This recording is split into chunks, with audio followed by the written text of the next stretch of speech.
Meekaw 3. And I said, O hear ye princes of Jacob, and ye chiefs of the house of Israel. You know, there's something to that.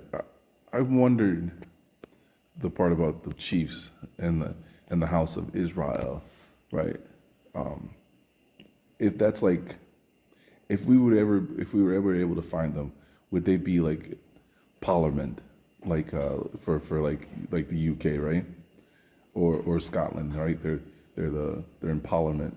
I believe that's what they call theirs. I might be mispronouncing it, but like they're our version of Congress. Like the House of Israel, is it the House of Representatives?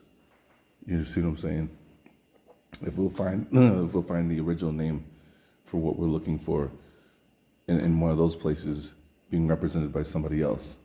See, and I've often wondered if we'll find it, if not in Europe, especially like in Scotland or Ireland, if we'll find it then in the islands surrounding the West Indies. You know, not like the major ones. I'm wondering if it'll be like some of the smaller ones, like St. Vincent Island. You know what I'm saying? Somewhere like that in their parliament and their government, you'll find it. There it is the whole time. One of these house of so and so will be representative right there. So it's just learning more and more about the structure of the three tiers of government. You know, it just the way that there's the house of this, the house of that.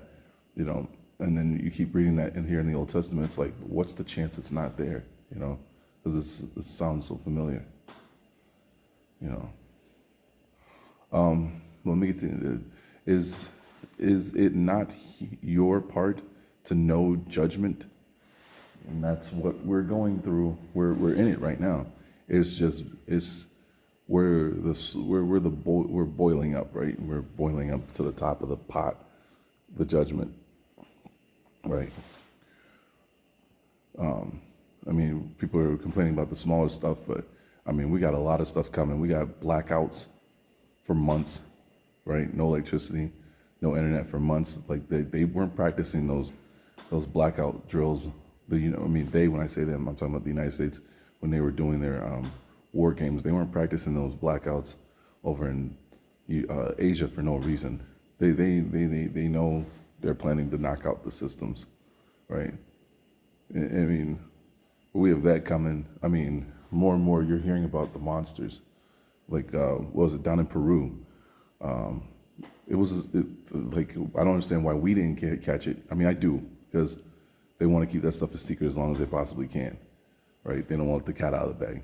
But, I mean, they're talking about 7 foot tall, Green Goblin from the first Spider-Man looking monsters, you know, of aliens fighting the people. And when people threw rocks at them, the rocks just bounced off them. People shot at them. Their bullets just ricocheted off them. Like, it was the police were involved. And when parts of their military were called in to fight these things. In Peru this year.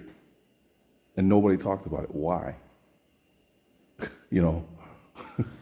I'm like, I'm like, hey, I've always said it, you know. The so-called gods of old are going to return. You know?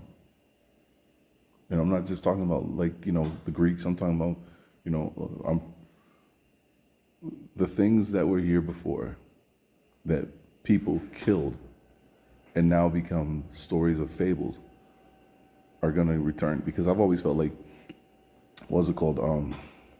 Reincarnation, right?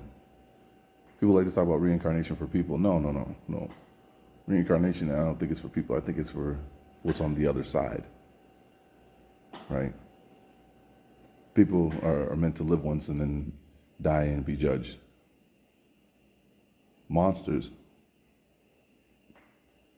so-called gods of old, those are different stories. But enough rambling. You that hate good and love evil.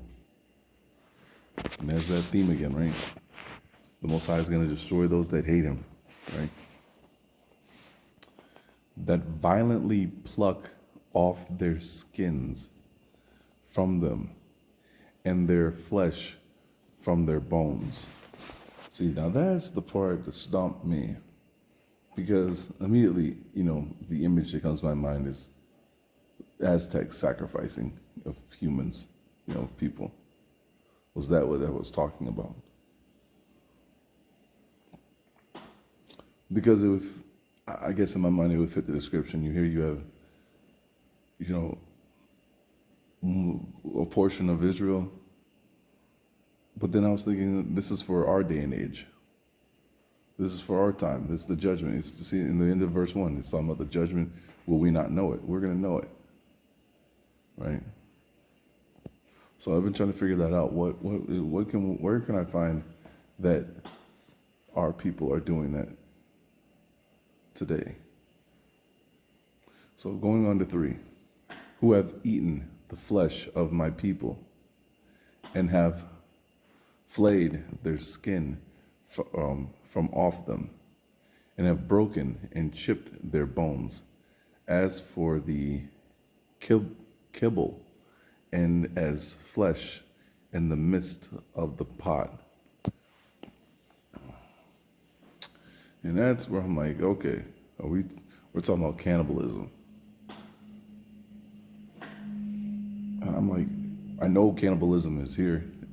I've seen enough where people are explaining this stuff it's being slipped right under our noses. People are eating beef, what they think is beef jerky, and then come to find out, no, it's dried out human flesh. I mean, they got that whole thing on that cooking show where that dude had it was like guess the ingredients, right? And he fed this one Asian chick his meal he made, and the secret ingredient was human flesh. And they're like, can they technically do that? I'm like, where would you get human flesh to feed somebody? But that's what they're gonna do. That's one of the steps that's coming, right? Oh, there's not enough food. There's not enough food to eat each other. Well, here we have all these dead bodies. Eat this. It's just as good as steak, right?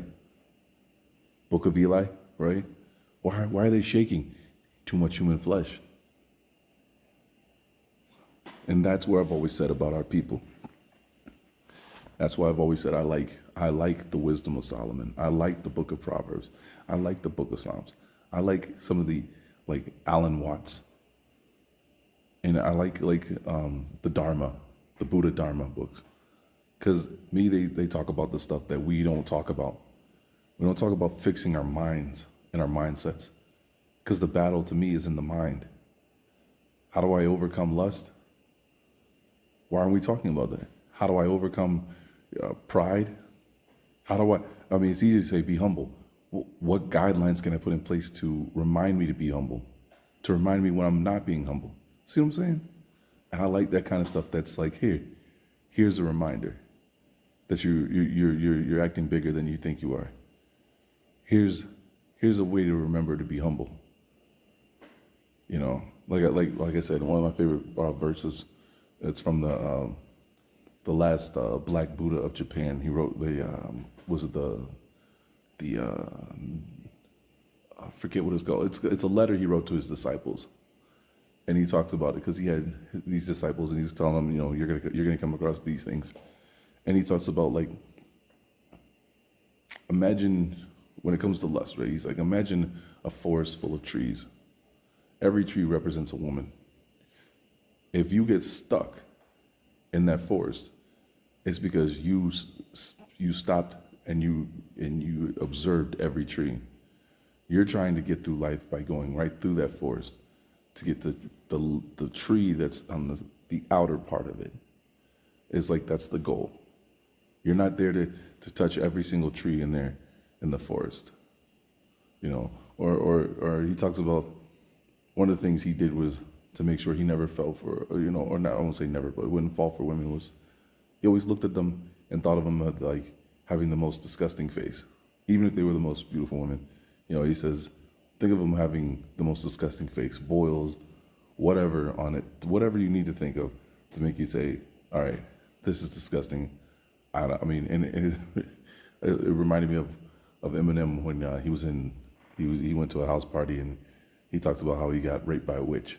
I'm like, could you imagine him realizing all of a sudden, this green hag looking lady or whatever you want to call it was looking back at him? I'm like, that would be enough to freak me out. And that's all I have to do is imagine, that kind of face looking at me, you know, and I'll be freaked out forever.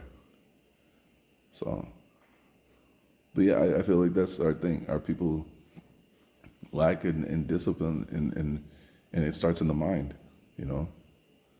So how are you, if you don't build up these discipline steps in the mind, how are you going to have the morals to say, hey, I shouldn't eat human flesh, even though my stomach is growling?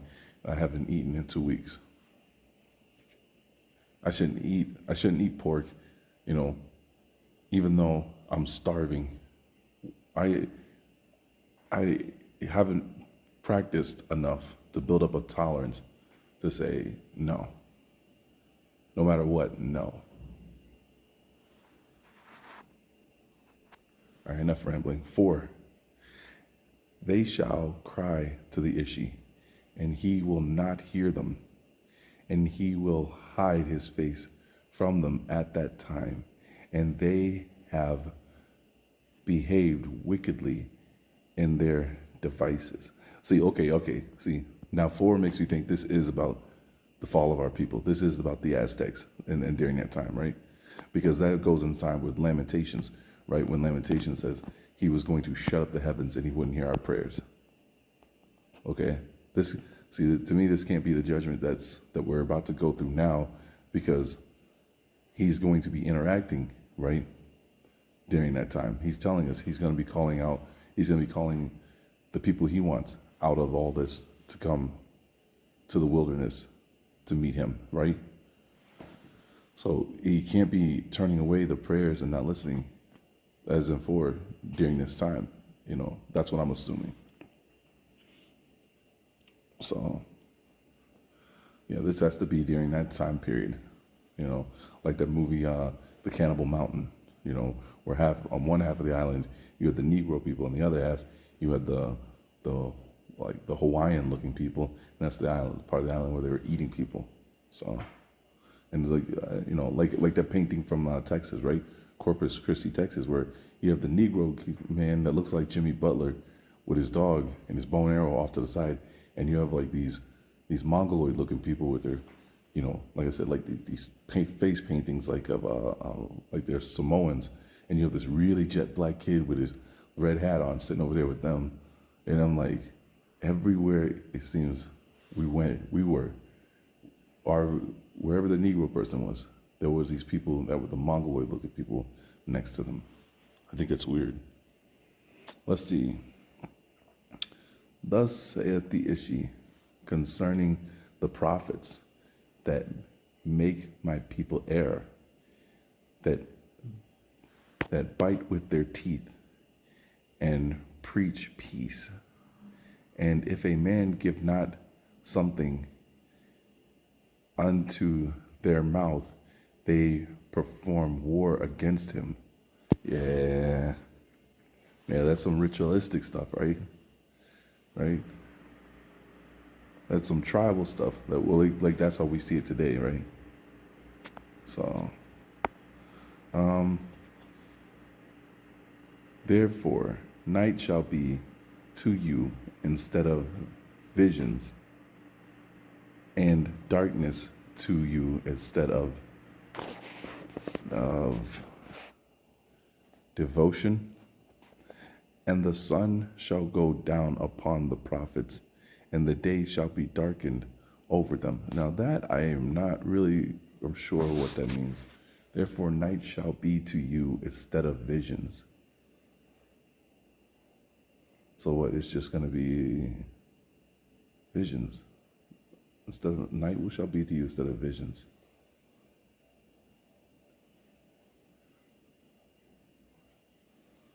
I don't know. Because I'm wondering, it is saying instead of you having dreams, but it doesn't say dreams, it says visions. So instead of you having dreams at night, it's just going to be another night for you, period. And darkness instead of devotion, instead of like, and I wonder if that's like, because my mind is thinking about when the Most High spoke with Abraham and he showed him the stars and said, look at the stars of the sky, But let me see, hold on. That's why I was reading the wrong word. Divination.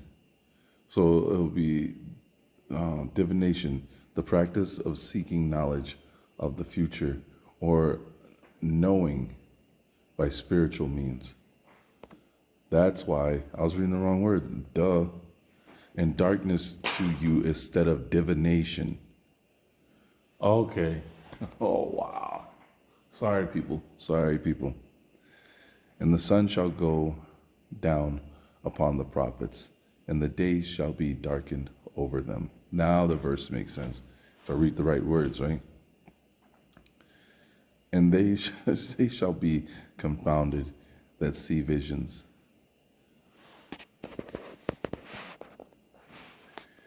And the diviners shall be confounded, and they shall all cover their faces, because there is no one to answer of the Eloha.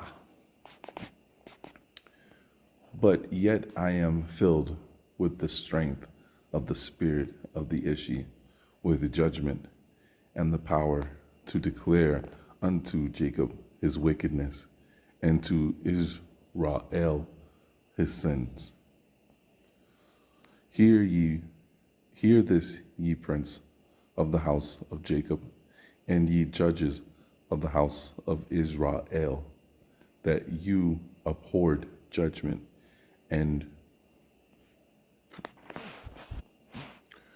pervert all that is right.